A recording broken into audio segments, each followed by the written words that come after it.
Dumulong sa Malacanang sina Pangulong Ferdinand R. Marcos Jr. at ang opisyal na delegasyon ng United Arab Emirates o UAE. Ito ay upang pagtibayin ang ugnayan ng Pilipinas at bansang UAE. Tungayan ang ulat mula rito. Tinanggap ni Pangulong Ferdinand R. Marcos Jr. ang opisyal na delegasyon mula sa United Arab Emirates o UAE sa Malacanang Palace nitong Huwebes. Pinangunahan ng Deputy Minister of Cabinet Affairs for Competitiveness and Experience Exchange na si Abdullah Nasser Luta ang nasabing courtesy call. Kasama ni Luta ang UAE Ambassador sa Pilipinas na si Mohammed Obaid Salem Al-Khatam Al-Zabi at iba pang opisyal mula sa iba't ibang sektor ng kanilang pamahalaan. Matatandaang nasa bansa ang delegasyon nila mula September 16 hanggang 18 para dumalo sa Philippines-UAE Government Experience Exchange Forum. Dito ay pinahayag ni Pangulong Marcos ang kanyang pasasalamat at suporta ng UAE para sa kapakanan ng mga Pilipinong manggagawa. Nabanggit din niya ang kahalagahan ng pagtutulungan ng dalawang bansa sa mga proyektong may kapwa-pakinabang. Ayon kay Luta, mahalaga para sa kanilang pamahalaan ang mas lalo pang pagpapatibay ng relasyon ng UAE at Pilipinas. Ang nasabing forum ay inorganisa ng Department of Budget and Management o DBM at ng UAE Ministry of Cabinet Affairs upang magbahagi ng karanasan at pinakamahusay na gawain sa pamamahala. Jade Buhoy, nag-uulat para sa Golden Nation Network. Samantala, sa kabila ng pagsulong ng investigasyon sa flood control projects at budget insertion, kamakailang opisyal nang bumitiw sa pwesto si Leyte 1st District Representative Martin Romualdez at pinalitan ni Isabela 6th District Representative Faustino D. III. Tungayan dito ang ulat. Kamakailang bumaba sa pwesto si House Speaker Ferdinand Martin Romualdez upang bigyan daan ang malayang investigasyon kaugnay ng umano'y anomalya sa flood control projects at budget insertions. Dito kanyang binanggit na wala siyang itinatago at wala rin siyang kasalanan. Ngunit kailangang manaig ang tiwala ng taong bayan hinggit sa anumang posisyon. Sa kanyang pahayag, iginiit niya ang ginawa niya ito upang hindi maimpluwensyahan ang gagawing pagsisiyasat ng Independent Commission for Infrastructure. Aniya, ang tunay na paglilingkod ay ang pagbibigay halaga sa tiwala ng taong bayan. Binigyan din ni Romualdez na magpapatuloy siya bilang kinatawan ng unang distrito ng Leyte. Sa ilalim ng kanyang pamumuno, mahigit 13,000 batas ang kanyang natalakay at higit 350 ang naisabatas, kabilang ang SIM Registration Act at Ease of Paying Taxes Act. Pinuri siya ng kanyang mga kasamahan sa Kamara ang kanyang kakayahan at kontribusyon sa pagbuo ng mahahalagang batas. Ayon pa kay Senior Deputy Majority Leader Lawrence Defensor, kailangang muling buuin ng Kamara ang tiwala ng publiko matapos ang tinawag niyang plunder of the highest degree kaugnay ng flood control. Kasabay nito, inihalal ng mga mambabatas si Isabela 6th District Representative Faustino Boji D. III bilang bagong speaker. Sa kanyang panunumpa, ipinangako ni D na paigtingin niya ang pananagutan sa Kamara at uunahin ang kapakanan ng sambayanan. Binigyan din niya na walang posisyon o alyado ang dapat mailigtas sa pananagutan. Nagpasalamat rin siya kay Romualdez sa maayos na transition at sa mga reformang naipasa sa ilalim ng kanyang pamumuno. Dito nabanggit din ni D ang kanyang karanasan sa Isabela bilang inspirasyon upang tumutok sa pangangailangan ng mga nasalanta sa baha. Naniniwala ang bagong speaker na handa ang karamihan sa kanyang mga kasamahan na magtrabaho ng tapat para sa ikabubuti ng bansa. Sa huli, parehong iginiit ni Romualdez at D na ang tiwala ng publiko ang pinakamahalagang kapital ng institusyon. Jade Buhoy, nag-uulat para sa Golden Nation Network. Dumalo sa preliminary investigation ng Department of Justice para sa missing Sabongero case ang aktres na si Gretchen Barreto nitong Huwebes.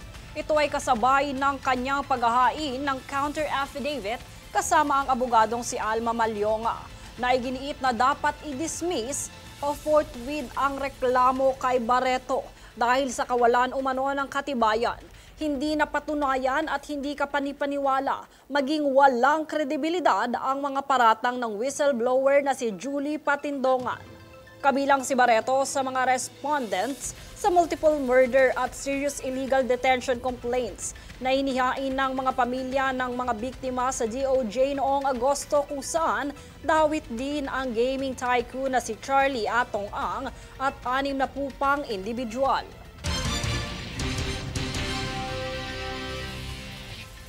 Sa ibang balita, nagsagawa ng panibagong joint maritime drills ang Japan Maritime Self-Defense Force kasama ang Philippine Navy at US Navy sa West Philippine Sea noong nakaraang Biyernes at Sabado, sa kabila ng presensya ng 3 People's Liberation Army Navy vessels ng China na sumusubaybay sa aktibidad. Bilang maritime partners, nananatiling matatag ang pangako ng 3 bansa sa pagsusulong ng kanilang layunin na free and open Indo-Pacific. Sa pamamagitan ng isinagawang drill, muli nitong pinagtibay ang depensa, habang patuloy ang pagtaas ng tensyon sa mga isinasagawang hakbang ng China sa pinag-aagawang teritoryo. Isinulong din ng 3 bansa ang katatagan ng rehiyon at seguridad sa dagat alinsunod sa international law.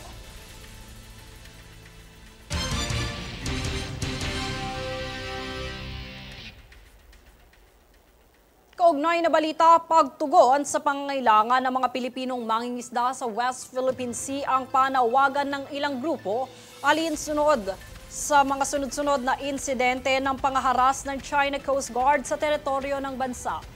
Ang nakakaapekto sa mga hanap buhay ng mga mamamayan dito. Tunghayan ng ulat mula kay Princess Castro. Nananawagan ang ilang makabayan at sibikong grupo para sa fuel subsidy at modernong bangka ng mga mangingisdang Pilipino sa West Philippine Sea. Ito ay upang matiyak ang kanilang kaligtasan sa pangingisda, partikular sa mga dinaranas nilang suliranin sa sektor. Kamakailan lang nang muling magkaroon ng tensyon ng 2 bansa, makaraang magbanggaan ang barko ng Pilipinas at China sa Baho de Masinloc. Bagamat tinawag ito ng Beijing na mapang-udyok na hakbang, iginiit ng Armed Forces of the Philippines at Philippine Coast Guard na ito'y iligal na pangaharas sa loob ng exclusive economic zone ng bansa. Gayon din ang water cannon incident nitong Martes sa kaparehong lugar, kung saan ayon sa PCG, tinarget umano ng 2 Chinese Coast Guard vessels ang barko ng Bureau of Fisheries and Aquatic Resources habang ito ay nagsasagawa ng misyon. Kaugnay nito ay nagbabala si Dr. Jose Antonio Goytia, Chairman Emeritus ng 4 na makabayan at sibikong organisasyon hinggil sa lumalalang kalagayan ng mga Pilipinong mangingisda sa WPS. Aniya, sa Subic masasaksihan ng katotohanan kung saan doon aniya makikita ang hirap na kanilang dinaranas sa lugar. Ang mga dating yamang dagat na bumubuhay anya sa kanila ay halos hindi na sapat para sa gasolina, lambat at pagkain. Dahil dito marami ang napipilitang iwan ang trabaho sa dagat at humanap ng ibang kabuhayan gaya ng trabaho sa konstruksyon. Ilan lamang ito sa pinsala at agresyon na naidulot ng China sa ating mga mangingisda. Batay sa datos mula 2016, bukod sa paglabag sa arbitral ruling, may mga naitalang aktibidad ng paghuli ng endangered species mula sa mga mangingisdang Chino. Bukod dito, kamakailan ding nagpahayag ang China ng plano nitong magtayo ng nature reserve sa Baho de Masinloc. Kaya ayon kay Goytia, paano magiging tagapangalaga ng kalikasan ang mismong sumira rito na kanyang inilarawang kahipokritohan. Matatandaang tumindig din kamakailan ang National Security Commission sa pangunguna ni Security Advisor Eduardo Año at Department of Foreign Affairs kung saan kanilang planong isulong ang isang formal diplomatic protest laban sa aksyon na ito ng China. Sa panig naman ng China Council, ang naturang nature reserve ay makatutulong upang mapanatili ang diversity, stability at sustainability ng natural ecosystem atol. Ngunit ito ay mariing kinondina ng mga ahensya at ilang grupo at sinabing isa lamang itong scheme upang maghanda sa kanilang tuluyang pagsakop sa teritoryo. Princess Castro nag-uulat para sa Golden Nation Network.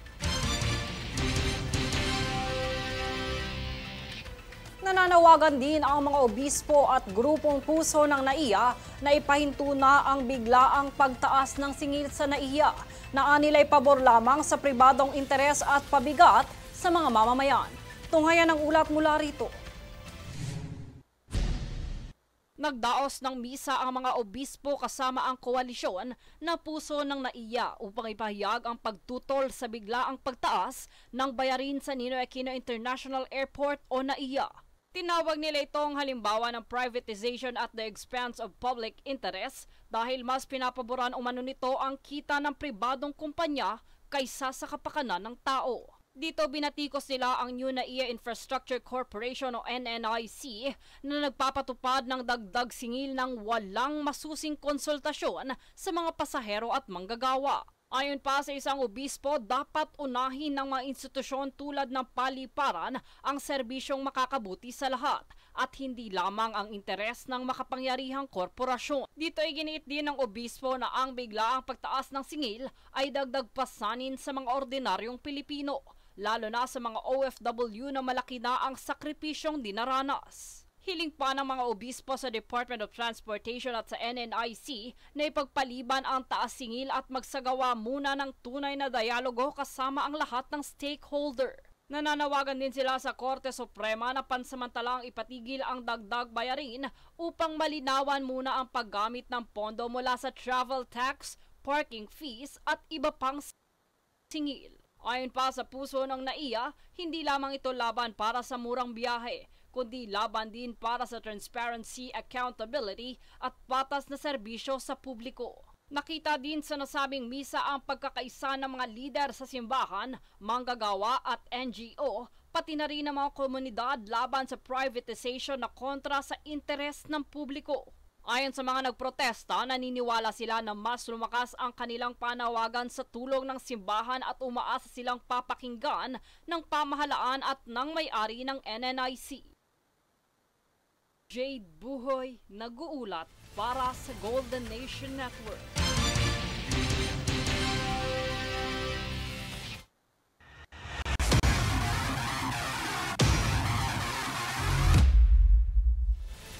Umangat na sa number 57 ang current world ranking ni Filipino tennis ace Alex Yala. Isang pagitan mula sa kanyang highest rank na naitala noong June 30. Mula sa 61st spot, 4 ang itinaas ni Yala. Bunsod ng kanyang sunod-sunod na pagkakapanalo at historic win sa US Open at Guadalajara. Samantala, hindi naman gumalaw ang mga numero ng world numbers 1 to 24 ng WTA. Sa pangunguna pa rin ni Belarusian tennis player Aryna Sabalenka.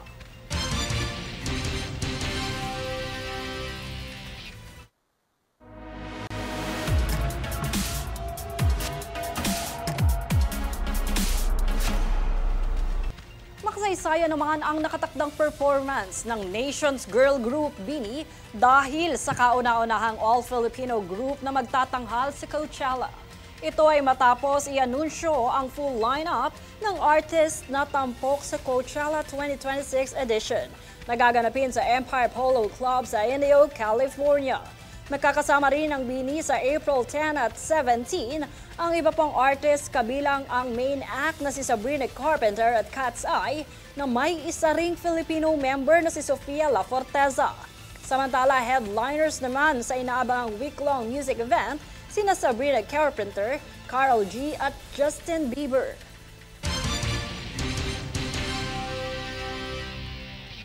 At narito ang recap ng mga nagbabagang balita ngayon. Sa ulo ng mga balita, birth, marriage at death certificates mula PSA maaari nang makita online. PDEA at LTO magpapatupad ng Oplan Harabas o random drug test sa mga PUV drivers. DPWH budget bumaba ng halos 30% ayon kay Secretary Dizon. Pondong ibinawas ilalaan sa education, agriculture at health sector. Leyte 1st District Representative Romualdez nagbitiw sa kabila ng pagsulong ng investigasyon sa flood control projects at budget insertions. Alex Yala, number 57 na sa world rankings. Bini nakatakdang mag-perform bilang first all-Filipino group sa Coachella. Patas at pantay na balita, komprehensibong ulat para sa pulso ng masa. Ito ang News Force.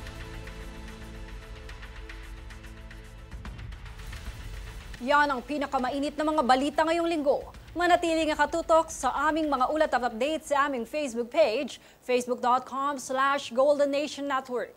At mag-subscribe sa aming YouTube account, youtube.com/@Golden Nation Network. Ako si Jade Buhoy at ito ang News Force.